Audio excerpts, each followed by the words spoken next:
In 2007, Nokia controlled 51% of the global mobile phone market. Apple had just launched the iPhone and held a mere 5%. This is the starting point that makes the Nokia story feel, in retrospect, like a story about a company that couldn't see what was obvious. But the standard framing, Nokia ignored the iPhone, is wrong in a specific and consequential way, and the wrong framing produces the wrong lesson. Nokia did not ignore the iPhone. Nokia had already started developing a touchscreen in 2004. The technical features of the iPhone were not considerably more advanced than those of their competitors. Nokia had also been aware for a long time that the Symbian OS was becoming outdated. Nokia's failure to respond was not due to a lack of technical talent, but a paralysis of leadership. By 2008, middle managers at Nokia were painfully aware that Symbian was technically inferior to iOS. This is the episode's central argument. Nokia read the market correctly. Nokia's engineers and middle managers understood, with reasonable accuracy, what the iPhone represented and what the competitive threat from iOS and Android would mean for Symbian. The information was in the organization. The response that the information called for was not produced. The question that actually deserves examination is not, why did Nokia fail to see the threat? They saw it. The question is, why does an organization that sees a threat clearly, that has the technical talent, the financial resources, the market position, and the internal knowledge that the threat is real, still fail to respond to it effectively? The answer to that question is not about market reading. It is about organizational structure, information flow, and the specific dynamics that make it possible for an organization to know something and still not act on what it knows. It was extremely difficult to bring in any innovations or new business opportunities that did not align with the mainstream Nokia strategy, unless it was pushed down from the top management. The top line, Symbian devices, were showing outstanding sales figures, and any activities that might have threatened the existence of the top-selling line were considered cautiously. This single observation, from a former Nokia executive, describes the organizational mechanism more precisely than any market analysis. The problem wasn't the market reading. The problem was that the organizational incentive structure made it nearly impossible for the correct market reading to produce the response the reading required. Nokia's leadership prioritized differentiation, producing phones in every shape, color, and price point over software unification. The Symbian operating system was treated as a middleware utility to drive hardware sales, not as a platform for third-party ecosystems. Management focused on segmentation, believing that a business phone, E-series, and a music phone, X-series, were distinct products requiring distinct features, rather than applications on a unified OS. This is the organizational logic that the iPhone exposed as insufficient. And it was not an irrational logic before the iPhone arrived. It was the logic of a company that had won the mobile phone market by producing hardware at extraordinary quality and variety. The organizational culture, the incentive structure, and the decision-making processes had all been built around the proposition that Nokia competed on hardware.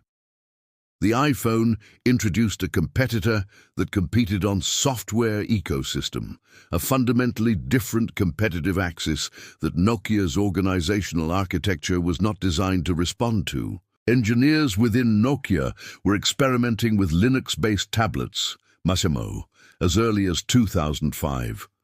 Leadership could have elevated Maemo to the primary smartphone OS in 2006, replacing Symbian before the iPhone launch. Instead, Maemo was sidelined as a research project to protect Symbian's immediate revenue streams. Have you ever been in an organization where the correct response to a known threat was visible to the people closest to the problem and structurally unavailable to them because the organization's incentives pointed the other way? Leave a comment. Many employees knew Symbian was way behind Android, but engineers did not tell the truth to the higher management, believing that it was of no use. The tagline of Nokia is connecting people, but during those days it seems like employees failed to connect with each other. This is the information asymmetry that turned Nokia's correct market reading into an organizational paralysis. The engineers who understood Symbian's limitations were not providing that understanding to the executives who needed it. Not because the executives would have ignored it, but because the organizational environment had made communicating bad news feel professionally dangerous. Middle managers engaged in organizational silence, fearing that admitting technical delays would result in demotion or firing. They fed optimistic reports up the chain of command. Executives, insulated by these false reports and the company's still massive sales figures, believed Nokia would easily crush Apple with the N97 and other iPhone killers. The N97 launched in 2009. It was a disaster, a buggy, resistive touchscreen device that highlighted Symbian's obsolescence. Because top management had been shielded from the reality of the software's state, they were blindsided by the product's failure. Nokia lost the mind share of the premium market. Developers abandoned Symbian for the lucrative App Store, and Nokia's ecosystem value collapsed. The information failure and the organizational silence fed each other. The more the market position eroded, the more dangerous it felt to report the erosion, which meant the people making product decisions were increasingly working from data that was optimistic relative to reality, which produced products that were worse than they could have been, which eroded the market position further. If the specific mechanism, how organizational fear turns correct market intelligence into incorrect product decisions, is the level of analysis you come here for. The like is the direct signal. Nokia launched a series of development processes, new versions of Symbian, Maemo, MeeGo, Meltemi, Nokia X, other prototypes with Android, Microsoft, each requiring attention and other resources, and even resulting in fierce internal competition between factions. This is the organizational consequence of having correct intelligence and no clear decision authority. Nokia knew Symbian was insufficient. It knew Maemo was a credible alternative. It had access to Android. It was in partnership with Microsoft on MeeGo. It had internal factions advocating for each of these paths, and no mechanism for resolving the competition between them into a single committed direction. The result was that Nokia invested significant resources in multiple platform directions simultaneously, which meant no single platform received the resources it would have needed to become competitive, which meant each platform remained behind where it needed to be, which meant the internal argument for abandoning it was always available to the faction that preferred something else. In just 6 years, Nokia lost 90% of its market value. The company that shipped 463 million phones in 2007 shipped only 4.4 million in 2013. The 135,000 people who worked for Nokia at its peak were not employed by a company that didn't understand its situation. They were employed by a company that understood its situation and couldn't act on that understanding. Because the organizational structure, the information flows, the incentive system, and the decision-making architecture had all been built for a competitive environment that the iPhone had made obsolete, and rebuilding those things while also competing in real time against companies that didn't have to rebuild them was a problem Nokia's leadership never solved. What Nokia read correctly was the market.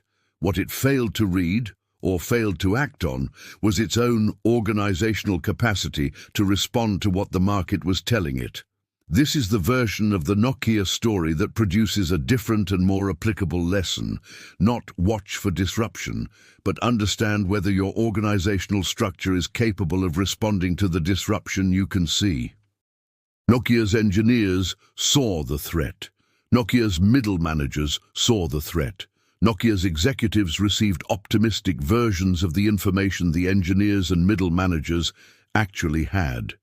The decision-making process that would have been required to abandon Symbian and commit to a single alternative, a process that required overriding the factions, the incentive structures, and the revenue logic of the existing platform, never operated at the speed or with the authority the situation required. The practical thing: if your organization can identify a competitive threat clearly, but cannot identify who has the specific authority to make the decision that the threat requires, and cannot identify what that decision would look like, and cannot identify what the cost of that decision would be to the people currently responsible for the business being threatened, the threat is not the problem.